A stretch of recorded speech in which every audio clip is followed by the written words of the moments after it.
일본 도쿄대학교 앞에서 끔찍한 칼부림 사건이 일어났습니다.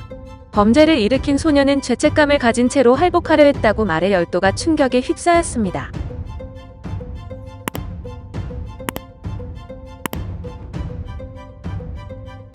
한국의 수능과 비슷한 일본의 센터 시험이 있었던 지난 15일, 일본 도쿄대 앞에서 끔찍한 사건이 벌어졌습니다.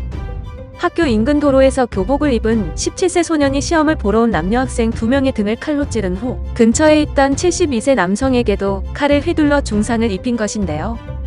소년은 이후 칼로 자해를 시도하다 신고를 받고 달려온 경찰에 체포되었습니다. 범행을 저지른 소년은 나고야의 한 사립고등학교 2학년생으로 전날 밤 출발한 고속버스를 타고 이날 새벽 도쿄에 도착했습니다. 소년의 배낭에는 칼이 3자루, 직접 만든 화염병이 여러 개 들어있었는데요. 그는 학생들을 찌르기 전 도쿄대 인근 지하철역 여러 곳에 인화성 물질을 뿌리고 불을 붙인 것으로 알려졌습니다. 다행히 역무원들의 빠른 진화 덕분에 큰 화재로 번지진 않았습니다. 살인미수 혐의로 체포된 소년은 경찰 조사에서 의사가 되고 싶어 도쿄대를 목표로 공부했다. 하지만 1년 전부터 성적이 오르지 않았고 입시 상담에서 도쿄대는 무리라는 이야기를 듣고 마음이 무너졌다고 말한 것으로 전해졌습니다.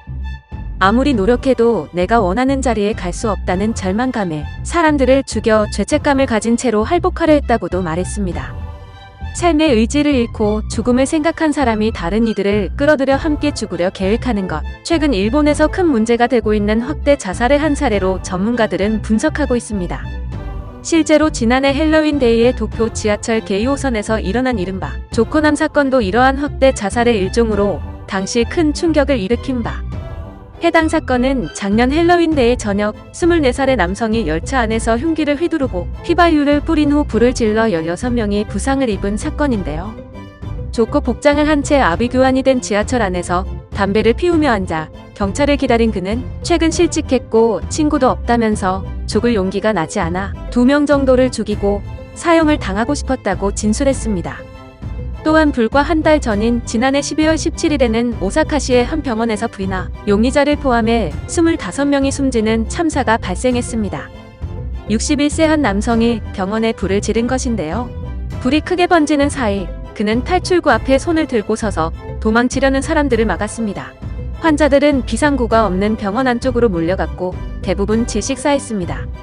이혼과 실직 후 누구와도 교류하지 않는 생활을 했다는 범인은 외롭고 고독해 자살을 생각했지만 죽는 것이 무서웠다며 누군가를 죽이면 나도 죽을 수 있지 않을까 생각했다고 말했습니다. 이러한 확대 자살이라는 용어는 지난 2001년 6월 오사카 교대 부속 이케다 초등학교에서 일어난 살인사건에서부터 쓰이기 시작했는데요. 당시 이 학교와 아무 관련이 없었던 범인이 교실로 뛰어들어 칼을 휘둘러 초등학생 8명이 사망하고 교사 2명이 크게 다쳤습니다. 확대 자살이 다른 살인과 다른 점은 범인이 스스로 죽기 위한 방법으로 다른 이들을 죽이기로 했다는 점인데 당시 범인도 자살로는 성에 안 찬다. 차라리 살인하고 사형을 받고 싶다고 말했습니다. 이처럼 일본 내 확대 자살이 늘어나는 배경에는 일본의 장기 불황으로 인한 경제적 빈곤층의 증가, 자조를 강조하는 사회적 분위기 등이 있는데요. 전문가들은 정서적으로 고립된 상황에서 자신이 불행한 원인을 남의 탓, 사회 탓으로 돌리는 심리 상태가 같이 죽자로 이어지는 것이라 분석했습니다. 영상을 시청해주셔서 감사합니다. 여러분의 좋아요, 구독은 큰 힘이 됩니다. 지금까지 뉴스킹이었습니다.